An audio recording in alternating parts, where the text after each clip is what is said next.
Hello there, good morning, good afternoon, good evening, and good day. This is Ruby RJYC Vlog. So ito nga, napanood nyo ba yung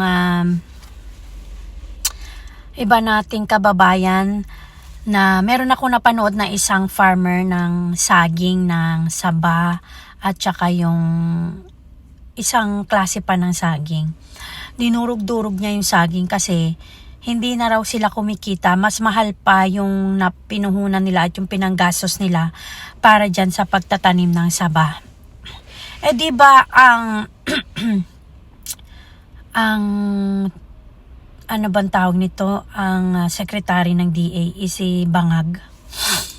Diyan nyo talaga malalaman na wala talagang kasilbi-silbi itong presidente nyo, dahil kahit mismong department niya sa agriculture ay buwisit na buwisit sa kanya at sinusuka na siya at kulang na lang talaga pati siya chap-chapin nung tao na yun na dinurog-durog niya na yung saging dahil sa sobrang inis niya at frustration niya.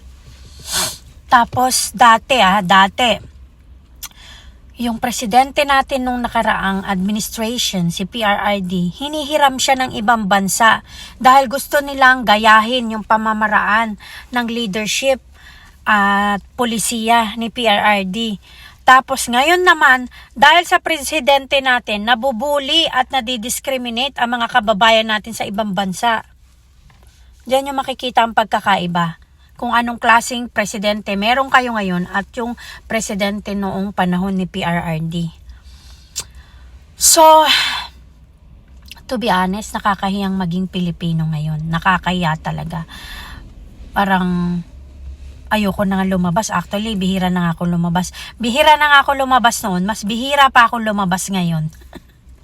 Kasi madadawit ka sa kalokohang ginagawa ng gobyernong Bangag Tapos idagdag nyo pa na ang nilagay nilang ombudsman yung may 9 na kaso sa ombudsman. Tapos meron pang kaso ng disbarment. So, ano pa magagawa natin pagka ganyan? Ganyan ang ginagawa ng gobyernong Bangag, sa palagay nyo ba? Sa palagay nyo, uunlad pa ang Pilipinas? Hindi na, di ba? Hindi na. So, ano pang magagawa natin? Wala. Wala tayong magagawa kundi what? Nothing. Kundi ang ipahiya at maging kahiya-hiya na lang ang bansang Pilipinas. Yun lang ang pwede mangyari. Okay? Babush.